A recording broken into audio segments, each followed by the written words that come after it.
Sarap mong sakalin, eh, no? Pagpasensyahan nyo na ho yung kapwa ko DDS. So, DDS tong kupal na to, eh. DDS din ako, eh. Pero sinusuka ko ito. Pagpasensyahan nyo na ho, no? Sa grupo namin mga DDS, meron talaga iba sa amin, may tililing. Puki ng ilan to. Tambay ka naman sa Pilipinas, ha? Hindi mo nga alam kung anong punot dulo ng mga yan. Bakit namatay ang mga yan? Natural causes of death, sabi mo, di ba? Ibig sabihin, may mga sakit. Tapos, meron ka pang background check na sinasabi mong inabuso yung mga kupal kang hayop ka, nakakahiya ka, no? Kaya tayo nababalikan ng mga Marcos loyalists, eh. Dahil sa mga may tililing na DDS kagaya mong hayop kayo, no? Ano gusto mo i-disclose ng gobyerno kung paano namatay ang mga yan? Ha? Kung nagtataka ka bakit pinagsabay-sabay, yung mga yan ay nakatenga doon. For shipment na sana yung mga yan dahil sa giyera, natenga. Hindi lang naman ho yung mga yan ang mga naipit sa giyera eh, gunggong. Pati yung mga buhay naipit sa giyera, hindi makauwi. Pati patay, gunggong ka ba? Ha? Eh kung walang giyera, paisa-isa yan nakauwi. Kupal to, pasensyahan nyo na ho sa mga kapanalig naming mga DDS. Ha?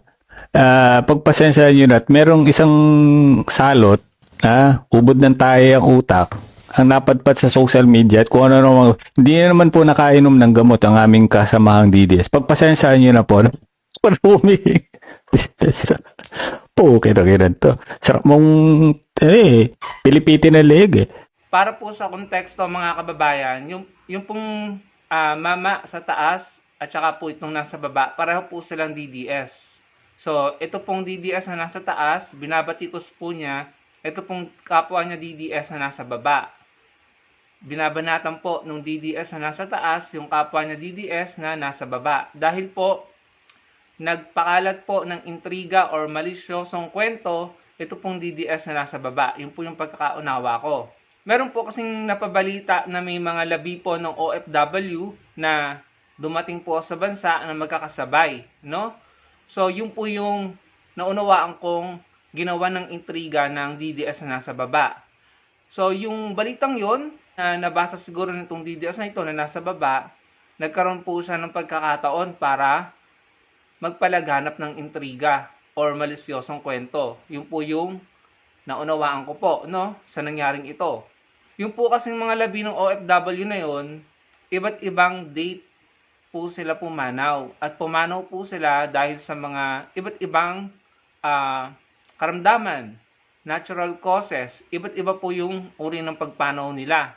Pero sabay-sabay po silang dumating sa bansa dahil hindi po sila naiuwi, no, ng individually. Dahil nga po may nangyayaring gulo doon sa gitnang silangan. So, maliwanag po yun. Hindi po sila pumanaw dahil sa gera. Hindi po sila pumanaw dahil pinabayaan sila ng gobyerno natin. Iba't iba po yung date ng pagpanaw nila at may iba't ibang dahilan kung bakit sila pumanaw. Hindi po dahil sa kapabayaan o hindi dahil sa gera.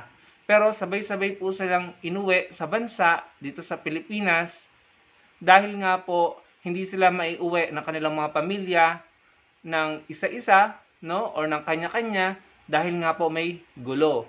Ngayon, nung nagkaroon po ng pagkakataon, inuuwi po sila ng gobyerno ng magkakasabay. Ngayon, nung napabalita yon, nagkaroon ng pagkakataon ang mga DDS na gumawa ng intriga at malisyosong kwento para bahiran ng negatibong imahe ang gobyerno. So, ganyan po yung sistema at kalakaran ng mga DDS. 2016 pa po, ganyan na po yung style nila. Alam naman po natin yung pare-pareho.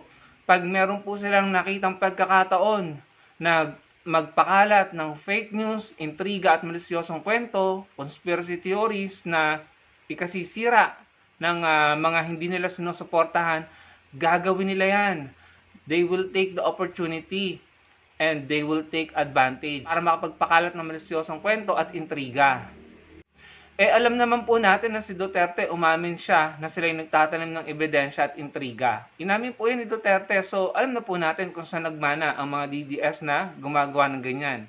Good thing, may ilang DDS na kayang supalpalin or i-call out at banatan ang mga kapwa nila DDS na gumagawa ng ganito, na gumagawa ng mali sa social media.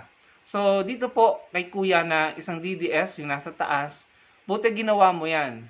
Dahil lahat ng DDS na nakilala ko, kapag nakita nila yung kapwa nila DDS na nagpapakalat ng fake news, either mananahimik sila, hindi nila ito sasawayin, or susuportahan nila, i-amplify pa nila yung fake news, yung intriga at yung malisyosong kwento. Ganun kasi ang style nila. So, buti na lang, ikaw, kuyang DDS na nasa taas, buti na lang, kinall out mo at hindi mo kinukonsinte ang ganyang ginagawa ng kapwa mo DDS. So, salamat sa'yo. Sana marami pang DDS ang tumulad sa'yo na kapag nakita ang kapwa nila DDS na nagpapakalat ng intriga, malisyosong kwento at fake news, i-call out, pagsabihan at labanan. No? Tama yung ginawa mo. Pero sana mamulat ka na rin at nang makita mo yung mga maling ginagawa ng sinusuportahan mo bilang ikaw ay isang DDS. So yun mga kababayan, buti na lang may ganyan pang natitirang DDS. At sa mga DDS na patuloy pa rin nagpapakalat ng fake news, intriga at malisyosong kwento, ibahin nyo na yung style nyo. Dahil nadala na ang mga tao sa inyo. Kilalang kilala na kayo. Puro kasinungalingan, fake news. Kaya nakakarma, minamalas ang mga idol nyo, ang mga puon nyo. Ngayon mga kababayan, pakinggan po natin ulit ito. Ipapaalala ko po sa inyo. Ito po nga naging testimonya ni Mark Taguba doon po sa Quadcom hearing. Gusto ko pong ipaalala sa inyo ang kalunos-lunos at nakakaawang nangyari sa kanya. Pakinggan po natin. Mark, you mentioned in your affidavit that you applied to become a state witness. When was this? Nung na-mention ko po kasi si Pulong, dati, credible witness pa po ako para sa kanila. Bago-bago pa siya na-mention. So, nung na-mention ko siya sa hindi inaasahang pagkakataon dahil sa Congress yun, bata pa po ako at sabi nyo nga, hindi ko naman alam i-handle yung situation na yun. So, nabanggit ko siya. Lahat ng pangaharas ginawa nila sa akin. Tinanggalan pa ako ni Senator Gordo ng Sergeant at Arms. Pagkatapos kong tuturo lahat ng mga taga-BOC na tumatanggap ng tara sa akin. So parang pinabayaan na niya ako para mamatay. So nag-request ako kay Attorney Fortune na pakisabi na lang na mag-press conference na humihingi ako ng tawad kay Vice Mayor noon na Pulong Duterte. So pagkatapos noon, so yun yung parang tingin ng tao na nag-recant ako, hindi nila alam yung totoong nangyari na grabing pangharas sa amin. Pati nanay ko balak nilang patayin. So,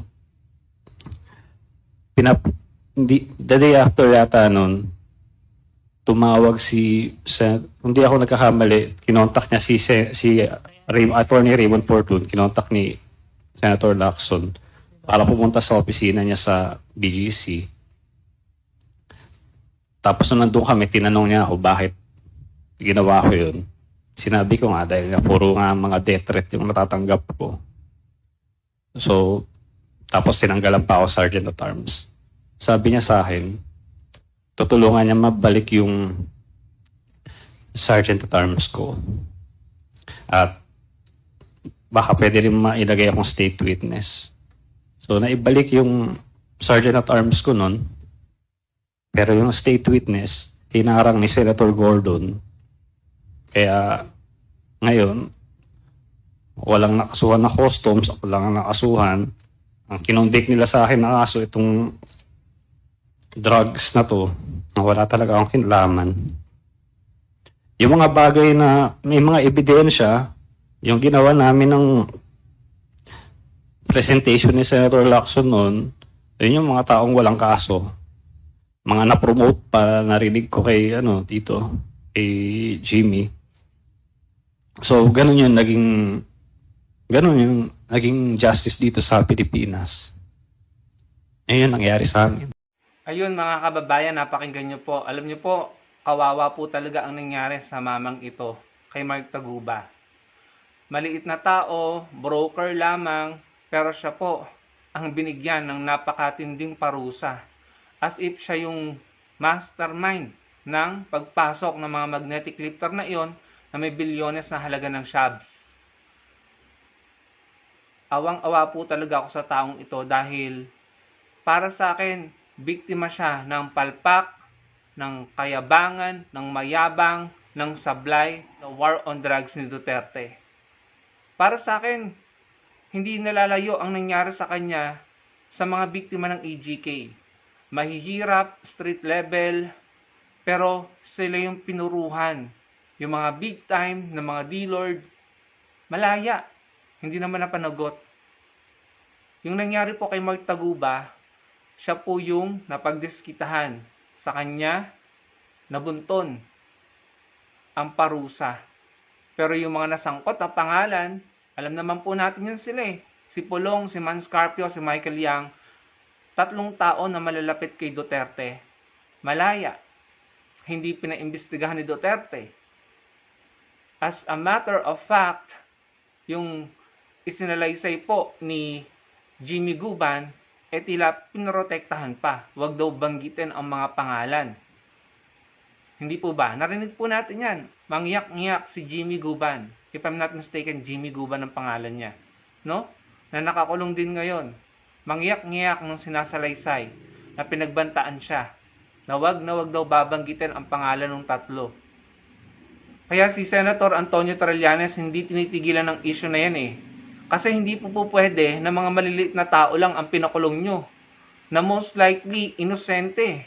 Naging fall guy lamang, in my opinion. Pero yung mga malalaking pangalan, na dawet, hindi pinaimbestigahan. Sobrang glaring at sobrang evident po. Kaya, nagpapasalamat ako kay Senator Trillanes sa patuloy niyang pakikipaglaban patungkol dito. At haharap po siya bukas, April 22, if I'm not mistaken, dyan po sa hearing ng impeachment ni Sara Duterte. At meron po siyang ilalantad. Kailangan po natin magkaroon ng closure dito. Kailangan po natin malaman kung totoo na ang magkakapatid na Duterte ay tumatanggap or nakaka-receive ng malalaking halaga, milyones na pera mula sa mga D-Lord. At kailangan po natin malaman ng totoo sino ba talaga ang mga mastermind. Sino ba talaga ang nagpapasok ng mga magnetic lifter na iyon? Sino ang nag-import ng mga magnetic lifter na iyon na pinaglagyan ng bilyones halaga ng shabs? Si Pa Eldon, siya yung pinuno ng customs. Bakit hindi siya napapanagot? Inilipat pa sa Bucor. Tapos pagdating sa Bucor, may mga nakalayang D-Lord. Chinese convicted D-Lord, mga kababayan. Hindi lamang po si Mark Taguba, si Jimmy Guban, ang nagsasabi na si Man Scarpio, si Pulong ay link dyan. Si Madariaga, sinabi din. If I'm not mistaken, si Asierto. Si Las Cañas, sinasabi na si Duterte involved sa kalakaran ng ipinagbabawal na gamot. So dapat po nating malaman ang totoo dito. Dahil pambihira, kung hindi natin malalaman ang totoo dito tapos mananalo si Sara Duterte sa 2028, parang inilagay na naman po natin ang buong bansa sa impyerno, mga kababayan.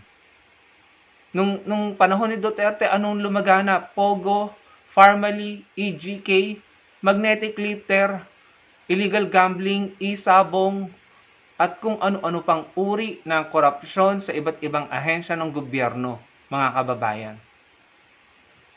Kailangan po nating magkaroon ng closure, kailangan nating malaman ng totoo, kailangan nating malaman kung sino mga mastermind dito at panagutin sila. At sa susunod sa 2028 election, wag na po nating hayaan na makabalik sila sa pwesto. Dahil kapag pinabayaan na naman natin, kapag binoto na naman sila, para tayong kumuha ng malalaking bato na ipupukpok natin sa ulo natin.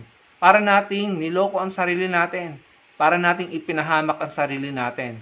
Grabe po ang nangyari sa bansa natin ng panahon ni Duterte. Tingnan mo, yung mga alipores ni Duterte ngayon, nagtatago, tumakas, nakakulong, patong-patong ang kaso. May mga kasalanan sila sa Pilipinas, sa mga Pilipino, kaya sila nagkaganyan. Kaya sila may mga kaso. Kaya sila nagtatago, nagpapa-asylum. May ginawa silang malaking kasalanan. Yun na lang land grabbing accusation kay Harry Roque. Napakalaking kasalanan yan sa mga Pilipino. Aagawan nyo ng lupa ang mga tubo sa Pilipinas, ang mga Pilipino, tapos ibibigay nyo, ibebenta nyo sa mga dayuhan para pagtayuan ng pogo, pasugalan. Grabe mga kababayan, sobrang ang sama po talaga. So, magdesisyon po tayo ng tama sa 2028.